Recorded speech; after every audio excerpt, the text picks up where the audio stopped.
محمد وآل محمد. اللهم صل على محمد وآل محمد. اللهم عرفني نفسك فإنك إن لم تعرفني نفسك لم تعرف نبيك. اللهم عرفني نبيك فإنك إن لم تعرفني نبيك لم أعرف حجتك. اللهم عرفني حجتك فإنك إن لم تعرفني حجتك ضللت عن ديني. اللهم لا تمتني ميتة جاهلية. اللهم عجل لوليك الفرج. اللهم عجل لوليك الفرج. اللهم عجل لوليك الفرج. صلوات بآواز بلند.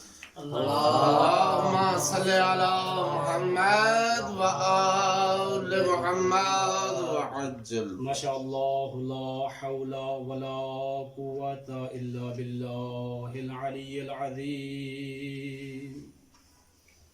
سبحان اللہ. بسم الله الرحمن الرحيم. الحمد لله رب العالمين بارئ الخلائق أجمعين،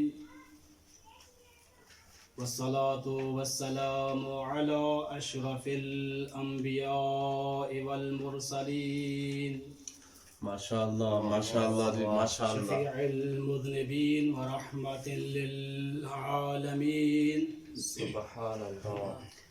سيدنا ونبينا حبيب قلوبنا وطبيب نفوسنا مولانا أبي القاسم محمد.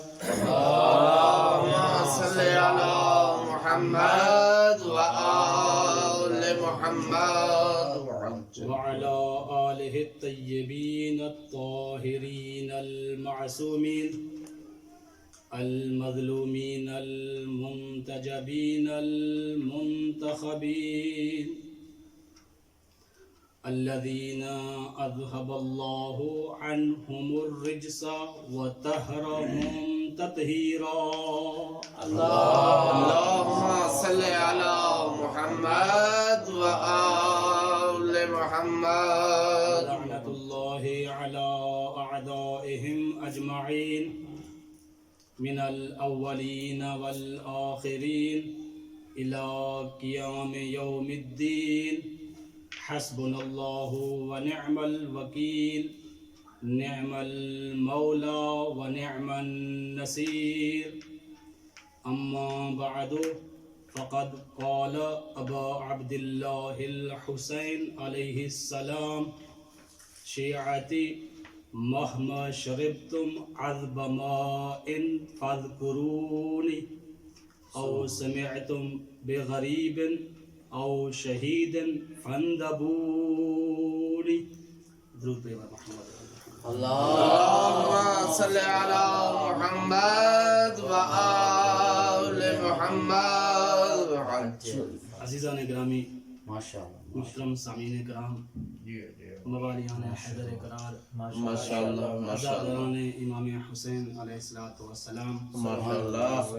لاکھ لاکھ شکر ہے اس خالق کا، مالک کا، رازق کا، واحد کا، احد کا، لم یلد ولم یولد کا، سبحان جس نے ہمیں ایسی آغوش مادر نصیب کی جس میں ناد علی کی لوری سنائی گئی.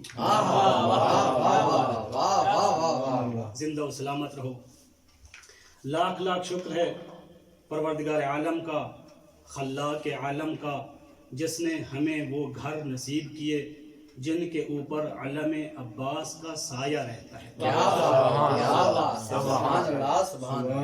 لاکھ لاکھ شکر ہے اس پروردگار عالم کا جس نے ہمیں وہ ماحول نصیب کیا جس میں ذکر حسین کی خوشبو ہمیشہ معطر رہتی ہے. لاکھ لاکھ شکر ہے اس پروردگار عالم کا جس نے ہمیں سلسلہ تنفس کو دوام دینے کے لیے ایسی ہوا مہیا کی جو امیر المؤمنین امام المتقین علی ابن ابی طالب کے گنبد کا طواف کر کے ہمارے تنفس کے توسط سے قلوب کو حیات بخشتی ہے۔ لاکھ لاکھ شکر ہے اس پروردگار عالم کا جس نے ہمیں اس گھرانے کی محبت اور مودت نصیب کی جن کی محبت میں مر جانا جاہلیت کی موت نہیں، شہادت کی موت ہے۔ صلوات پڑھیں بر محمد۔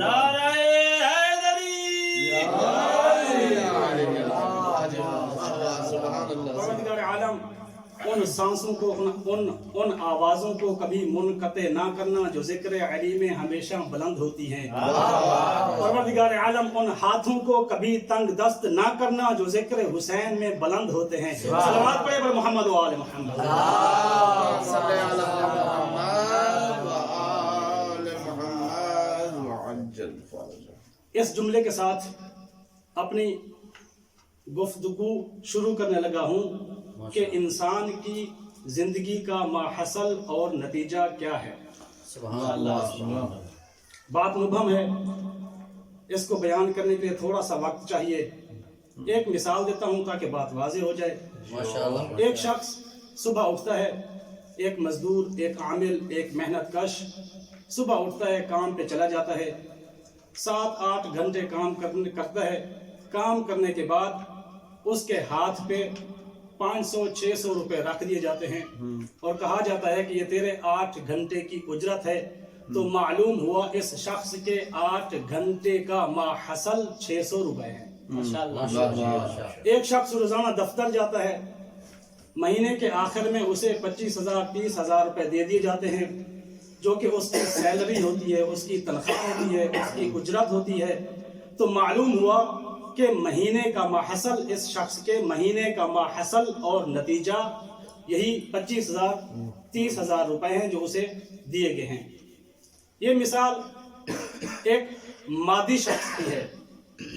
اگر ہم معنوی دنیا میں نظر کریں تو پھر یہی سوال ہوگا کہ اس شخص کی زندگی کا ماحصل کیا ہے جو زندگی بھر دین پہ عمل پیرا رہتا ہے۔ صلی علی محمد و آل محمد۔ اس شخص کی زندگی کا کیا ماحصل ہے؟ وہ شخص جو دین پہ عمل کرتا ہے، جو دائرہ اسلام میں آ جاتا ہے، کلمہ توحید پڑھتا ہے، کلمہ رسالت پڑھتا ہے، قرآن مجید کی تلاوت کرتا ہے، نماز پڑھتا ہے، روزہ رکھتا ہے، حج ادا کرتا ہے، اخلاقیات پہ عمل کرتا ہے، محرمات سے بچتا ہے، واجبات پہ عمل کرتا ہے، خیرات دیتا ہے، صدقات دیتا ہے، اپنی پوری زندگی اسلام پہ گزارتا ہے۔ اس شخص کی زندگی کا ماحصل اور اس کا نتیجہ کیا ہے؟ اگر اب بھی بات مبہم ہے تو ایک اور مثال کے ذریعے اپنے مطلب کو، اپنے مقصد کو واضح کرتا ہوں۔ میں نے دیکھا ایک بابا جی 70-80 کے لگ بھگ ان کی عمر، میں نے دیکھا کہ وہ 7-8 لاکھ روپے خرچ کر رہے ہیں۔ تو میں نے پوچھا بابا جی اتنا پیسہ خرچ کر کے کہاں جانے کا ارادہ ہے؟ بابا جی نے کہا بیٹا بوڑھا ہو گیا ہوں، زندگی گزر گئی ہے، کوئی پتہ نہیں کہ موت کا فرشتہ اس جسم اور روح کے رشتے کو کب ختم کر دے۔ اب چاہتا ہوں اللہ کے گھر جا کے حج ادا کروں۔ توجہ کیجیے۔ میں نے پوچھا بابا جی آپ حج کرنے کیوں جا رہے ہیں؟ اگرچہ یہ سوال نہیں ہوتا، کوئی نماز پڑھ رہا ہو پوچھیں کیوں نماز پڑھ رہے ہیں، ایسا سوال نہیں ہوتا۔ کوئی حج پہ جا رہا ہو پوچھیں آپ حج پہ کیوں جا رہے ہیں، سوال نہیں ہوتا۔ لیکن پہنچنا ہے کہ انسان کی زندگی کا ماحصل کیا ہے، یہ سوال تو کرنے پڑیں گے۔ میں نے پوچھا بابا جی آپ حج کرنے کیوں جا رہے ہیں؟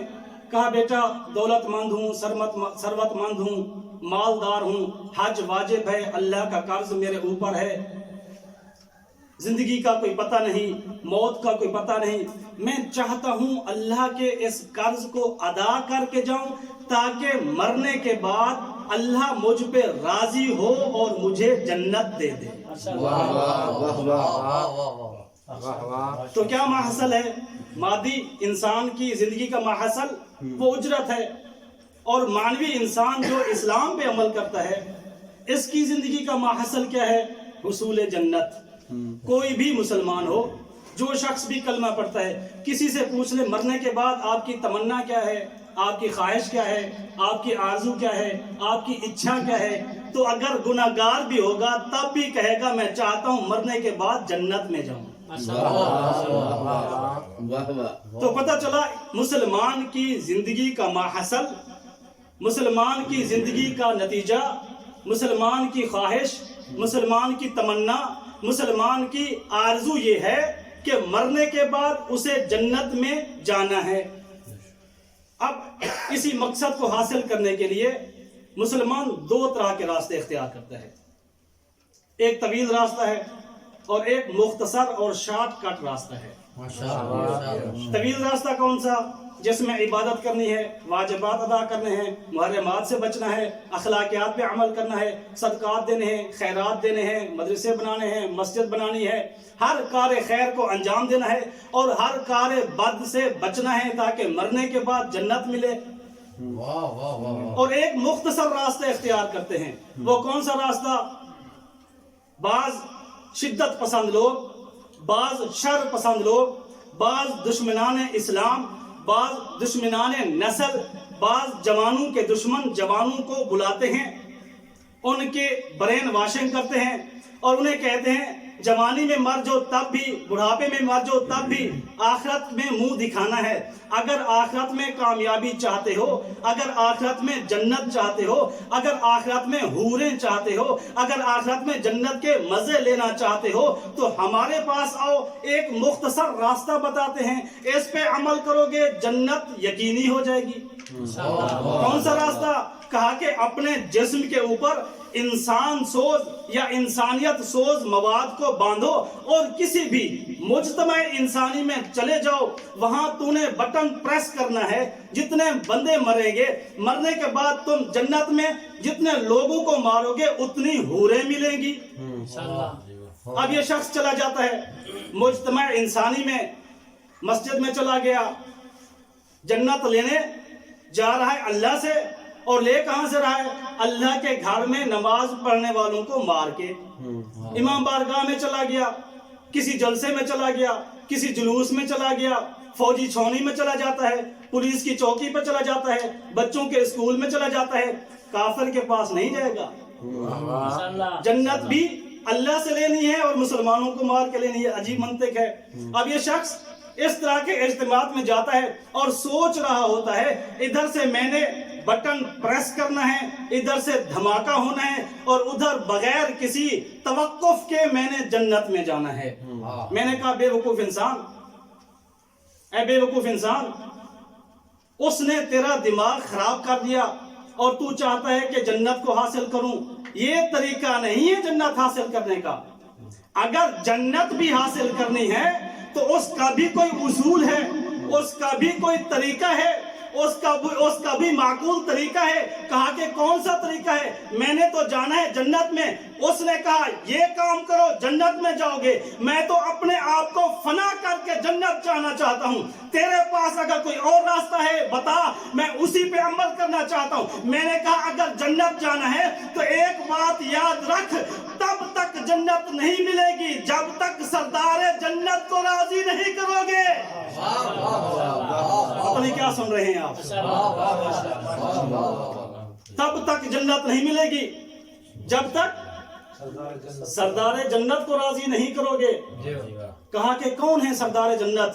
میں نے کہا سلام ہو تیرے اسلام پر، خواہش جنت کی ہے، سردار جنت کو نہیں پہچانتا۔ ٹھیک ہے، میں نے تو جنت میں جانا ہے، میرا تو ارادہ ہے جنت میں جانے کا، میری تو خواہش ہے جنت میں جانے کی۔ ٹھیک ہے، میں سردار جنت کو راضی کرتا ہوں، لیکن میں آج اس زمانے میں 14ویں صدی میں زندگی گزار رہا ہوں، اب مجھے وہ سردار جنت کہاں ملے گا؟ میں نے کہا اب پریشان ہونے کی ضرورت نہیں ہے، یہ راستہ بھی آسان ہے۔ کہا کہاں جاؤں؟ سردار جنت کو ملوں، اسے راضی کروں، سردار جنت کو ملوں، اسے راضی کروں تاکہ جنت کا ٹکٹ مل جائے۔ میں نے کہا اس کے لیے بھی پریشان ہونے کی ضرورت نہیں ہے۔ تم کیا سمجھتے ہو 14ویں صدی میں سردار جنت نہیں ہیں؟ اس 14ویں ہجری میں سردار جنت نہیں ہیں؟ اور میں تجھے بتاتا ہوں، جب بھی کہیں پہ بھی مجلس فرش عزائے امام حسین کا اہتمام دیکھو، تم اس فرش عزا پہ چلے جاؤ، وہاں پہ تجھے سردار جنت ملے گا۔ کہا کہ میں فرش عزا پہ چلا جاؤں، سردار جنت کیسے ملے گا؟ میں نے کہا فرش عزا پہ جانے سے پہلے ایک بات ضروری ہے، سب سے پہلے تم یزیدیت کے خیمے کو چھوڑو، حسینیت کے خیمے میں آ جاؤ۔ صلوات پڑھیں پر محمد وآلہ اللہم صلی علی محمد وآل محمد۔ حسینیات زندہ باد، حسینیات زندہ باد، یزیدیات مردہ باد، یزیدیات مردہ باد، آل محمد دشمنت لعنات بے شمار۔ آواز بلند تر صلوات۔ اللہم صلی علی محمد وآل محمد۔ کہا ٹھیک ہے، میری خواہش ہے جنت میں جانا، سردار جنت کو راضی کروں گا، یزیدیت کے خیمے کو چھوڑتا ہوں، حسینیت کے خیمے میں آتا ہوں۔ کون سا ہے حسینیت کا خیمہ؟ میں نے کہا فرش عزائے حسین پہ آ جاؤ، آج یہی تو حسینیت کا خیمہ ہے۔ مجھے کہنے لگا، میں وہاں تھا، انہوں نے مجھے کہا جنت میں جانے کا راستہ دکھایا تو ایک ساتھ عمل بھی بتایا تھا۔ اب میں اگر اس خیمہ حسینی میں چلا جاؤں، اس فرش عزا پہ چلا جاؤں، یہاں بھی مجھے کچھ کرنا پڑے گا یا آرام سے بیٹھوں گا؟ یہاں بھی کوئی عمل کرنا ہے کہ نہیں کرنا؟ یہاں بھی کوئی عبادت کرنی ہے کہ نہیں کرنا؟ یہاں بھی کچھ کرنا ہے یا نہیں کرنا؟ میں نے کہا کرنا تو یہاں بھی ہے، کرنا تو یہاں بھی ہے، لیکن کوئی بڑا کام نہیں کرنا، کوئی مشکل کام نہیں کرنا، ایک آسان سا کام ہے۔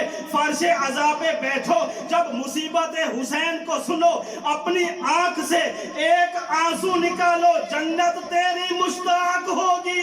سبحان اللہ سبحان اللہ، جنت تیری مشتاق کیا ہوگی۔ بات کیا بات۔ من بکا او ابکا او تباکا وجبت لہ الجنہ۔ اسی حدیث کا مفہوم لے کے میں نے یہ مطالب آپ کی خدمت میں بیان کیا ہے۔ ماشاءاللہ۔ دیکھیں،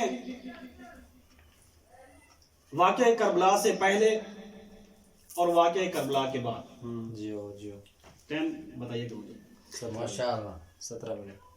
واقعہ کربلا سے پہلے اور واقعہ کربلا کے بعد سبحان اللہ سبحان اللہ۔ اگر غور کریں تو یہ جنت، ثواب، استغفار، توبہ، مغفرت اور اس طرح کے جو مطالب ہیں، توجہ کیجیے گا۔ ماشاءاللہ ماشاءاللہ۔ واقعہ کربلا سے پہلے، قربانی حسین سے پہلے اور قربانی امام حسین کے بعد، ان دونوں میں کافی فرق ہے۔ اگر آپ روایات کو دیکھیں، واقعہ کربلا سے پہلے جو یہ چیزیں تھیں، یہ مفاہیم تھے، ثواب، جنت، استغفار، توبہ، مشکل تھی، لیکن امام حسین نے قربانی دے کے ان چیزوں کا حصول ممکن اور سستا کر دیا۔ ایک روایت آپ کی خدمت میں تلاوت کرتا ہوں تاکہ بات اور واضح ہو جائے۔ داؤد روایت کرتا ہے کہ میں امام جعفر صادق علیہ السلام کی اللہم صلی علی محمد وآل محمد وعجل۔ امام کی خدمت میں تھا، امام نے پانی پیا۔ جب امام نے پانی پیا تو میں نے دیکھا کہ امام کی آنکھیں آنسوؤں سے بھری ہوئی تھی۔ امام نے مجھے دیکھا، ارشاد فرمایا، اے داؤد، میں جب بھی پانی پیتا ہوں، پانی پینے کے بعد ذکر حسین کرتا ہوں، امام حسین کو یاد کرتا ہوں اور ان کے قاتل پہ لعنت بھیجتا ہوں۔ پھر ارشاد فرمایا، یا داؤد، ما من عبد شرب الماء وذكر الحسين وأهل بيته ولعن قاتلا إلا كتب الله له 100,000 حسنة وحتى عنه 100,000 سيئة ورفع له 100,000 درجة۔ امام نے ارشاد فرمایا، اے داؤد، جو شخص پانی پیتا ہے، پانی پینے کے بعد میرے جد امام حسین کی پیاس کو یاد کرتا ہے اور ان کے قاتل پہ لعنت بھیجتا ہے، پروردگار عالم اس کے نامہ اعمال میں 1,00,000 نیکی کا اضافہ کر دیتا ہے اور 1,00,000 گناہوں کو مٹا دیتا ہے۔ وَرَفَعَ لَهُ ورفع له 100,000 درجہ، اس کے 1,00,000 درجات کو بلند کر دیتا ہے، کأنما اعتقى 100,000 نسمہ، گویا کہ اس نے اس ایک عمل کے ذریعے 1,00,000 غلاموں کو آزاد کیا ہو۔ پھر ارشاد فرمایا مولا نے کہ وحشرہ اللہ یوم القیامہ ثلج الفؤاد، حشر کے دن یوم قیامت اس شخص کو جو یہ چھوٹا سا عمل انجام دیتا ہے، پروردگار عالم اس کو کس کیفیت کے ساتھ محشور کرے گا، اور یوم حشر کی کیفیت آپ پہ واضح ہے۔ اس دن گرمی بہت زیادہ ہوگی، ہر شخص پیاس کی شدت سے تڑپ رہا ہوگا، لیکن امام فرماتے ہیں جو شخص پانی پینے کے بعد میرے جد امام حسین کو یاد کرتا ہے، ان کے قاتل پہ لعنت بھیجتا ہے، قیامت کے دن یہ پریشان نہیں ہوگا، اس کا دل برف کی ٹھنڈک محسوس کر رہا ہوگا۔ حضرت امام حسین علیہ السلام پر بلند تر صلوات۔ اللہم صلی علی محمد و آل محمد۔ شیعتی مہما شربتم عذب ماء فاذکرونی۔ ابتدائے کلام میں، ابتدائے سخن میں امام حسین علیہ السلام کی وصیت کی 2 لائنیں آپ کے سامنے تلاوت کی۔ امام حسین علیہ السلام فرماتے ہیں شیعتی مہما شربتم عذب ماء فاذکرونی، اے میرے شیعہ جب بھی ٹھنڈا پانی پیو میں غریب کو یاد کر لینا۔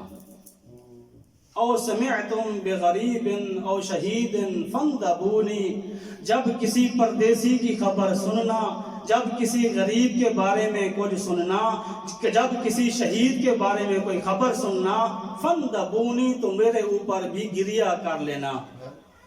امام ارشاد فرماتے ہیں فَأَنَا سِبْتَ الَّذِي مِنْ غَيْرِ جُرْمٍ قَتَلُونِي، ان ظالموں نے، میں وہ سبت رسول ہوں کہ جس کو ظالموں نے بغیر کسی جرم کے قتل کر دیا۔ امام فرماتے ہیں بِجَرْدِ الْخَيْلِ بَعْدَ الْقَتْلِ عَمَدًا سَحَقُونِي، ان لوگوں نے مجھے فقط قتل نہیں کیا بلکہ مجھے قتل کرنے کے بعد میری لاش کے اوپر گھوڑے دوڑا دیے۔ اے میرے شیعو جب انہوں نے میری لاش کے اوپر گھوڑے دوڑا دیے، جانتے ہو میری کیا کیفیت تھی؟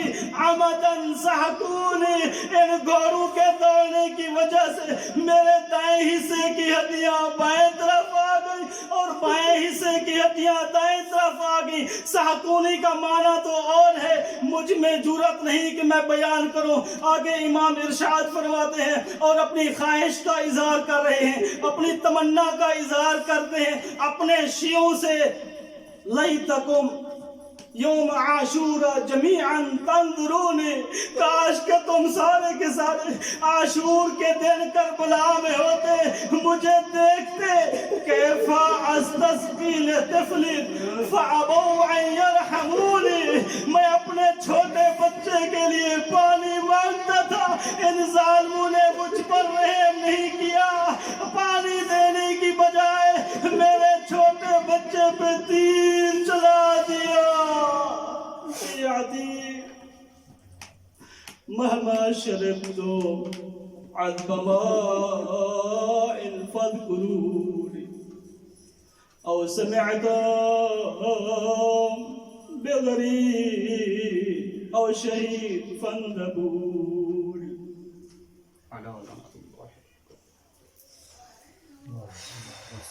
بسم اللہ الرحمن